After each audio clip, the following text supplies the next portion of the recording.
Hey, Rich Miltner here, and today I'm here to talk to you about OBS Studio, green screens, and how to combine them to create some really awesome videos.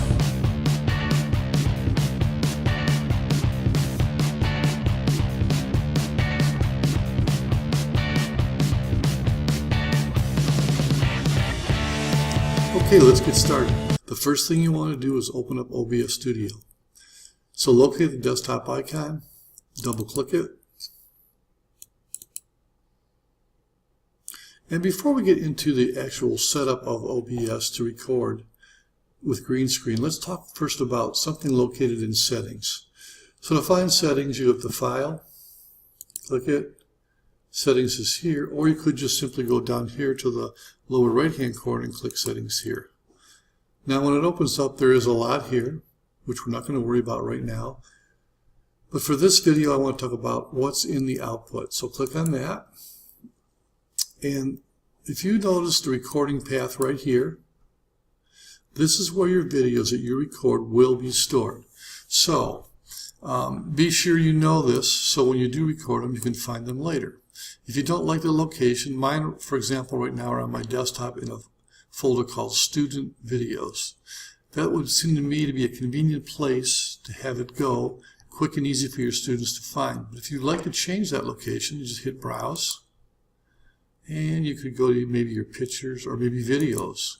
And you could right-click here, go to New, create a folder here. Name it anything you like. And this would be your path here. This is where your saved videos would go. I'm going to go back there though, and I'm going to delete that one and set mine back up on the desktop to Student Videos. Okay, now I know where they're going to be when we're done recording. The second thing I want to make sure that your recording format is MP4 and not FLV. By default, OBS records in FLV, but you will find it much more convenient to edit and share your videos if you record in MP4. Hit apply, okay, and we're going to move on to the next step. Okay, in this part of the video I want to talk about scenes and sources. And the first one is our scene. By default you must have one. You can name it anything you like. I have mine called green screen. To change the name, you would right click right on it, click rename, type in what you'd like, hit enter, and you're all set. Now you can't have multiple scenes here by just clicking on the plus sign and adding another one, but for our purposes we're just going to start with the one for right now. Moving over to sources, to add a source you would hit the plus sign. To delete a source you hit the minus sign. But going back to scenes just for 1 second, if you think of a scene as a container, and in that container are all your sources, things like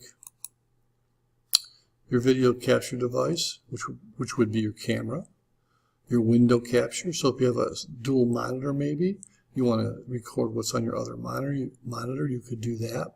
You could use your VLC player to show a video. You could have a video playing in the background behind your subjects. You could do a PowerPoint presentation, image. If you're playing a game, you could capture the game and show it. There are a myriad of things. If you just want a color behind your subject, you would click here. All your sources get placed into scenes. So let's pick our first source here. Click the plus sign. We're going to look for a video capture device. That's going to be our camera, because our computers are not capable of taking that HDMI signal directly into them. We need something between the camera and the computer. So let's click on that. I'll call this camera. Okay, and you'll be looking for Elgato Game Capture Device. That's the device that's been placed between your camera and your computer to make that signal visible by your computer. So there you can see my camera has come up there. All the defaults I'm going to leave alone. I'm going to click OK, and there's my guy right there. Now that's pretty big, and my subject is very large. It takes up most of the screen. I want to bring him down and make him a little smaller. I'll grab the little circle here, hold down my left mouse button, and start dragging. hold down the left mouse button anywhere on it to move it around. When I have it just where I want it, let go. If I want to make him look a little thinner, I could hold down the Shift key, grab one of these little circles here. I can bring it in or out that way. I think he looks to be a little taller though. There we go. Something like that. Stretch him out. Okay, not bad. I think that looks pretty good right there. But as you can see, the green is still there. We don't want that. So we need to add a couple of filters to this camera. So let's right click on the camera. Let's go to filters. Let's locate audio first on top, the plus sign. And to get rid of a lot of the background noise from your computers, your fans, your heating and air conditioning, things like that. To eliminate the background noise, click Noise Suppression. Click OK. The second filter we want to apply would be our greens. To get rid of that green, click the plus sign, look for chroma key, and click OK. And there we have taken the green out. Leave the defaults alone. Unless you discover there's some pixel breakup behind your subject, you need to make some adjustments here. This is where you would do it. Hit close. And actually, that looks pretty good. I see a little bit of pixel breakup, but let's just see how it looks if we add something behind our subject here. So, next thing we want to add is a background. Click the plus sign again. Let's this time just add a simple image. I'll call it, let's call it Paris. Click OK. Alright, I want to browse for it, look for it, wherever it is stored on your computer or a thumb drive, wherever you might have it ready to go. Click Browse and go find it. I'm going to click in Downloads, and there is the Eiffel Tower.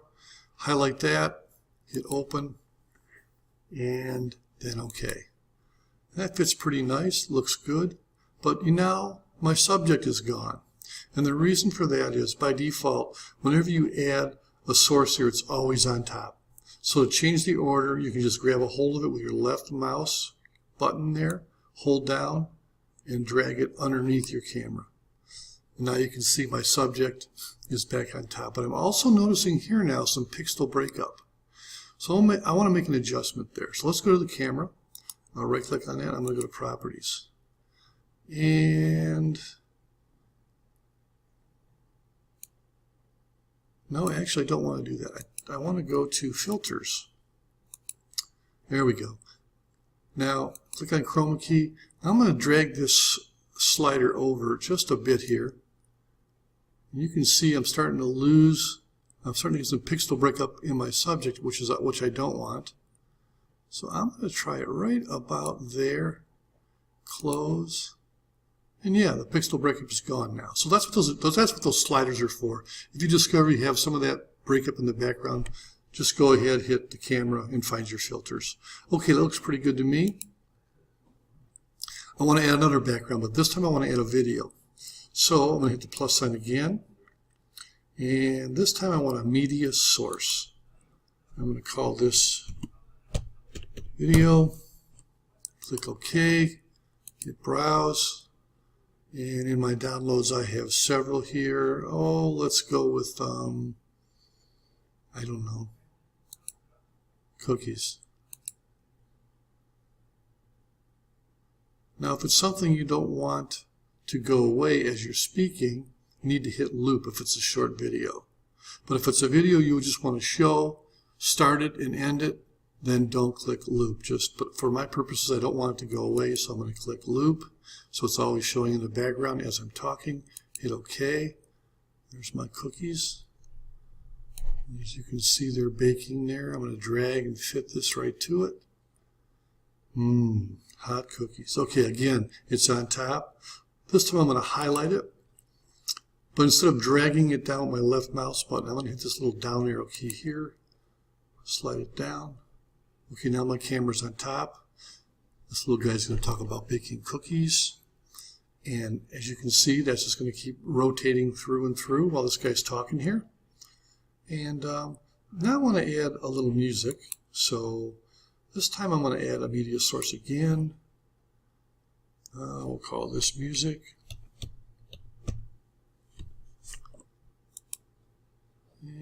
browse for that. And we're going to add some music here. Now, one thing I failed to mention is when you add music, anything with video or not with video, with audio in it, you want to make sure it's turned on, because by default OBS is going to have it turned off. So like this one here, for example, the music video. You come over here to the little gear, anyone will do. Click on that.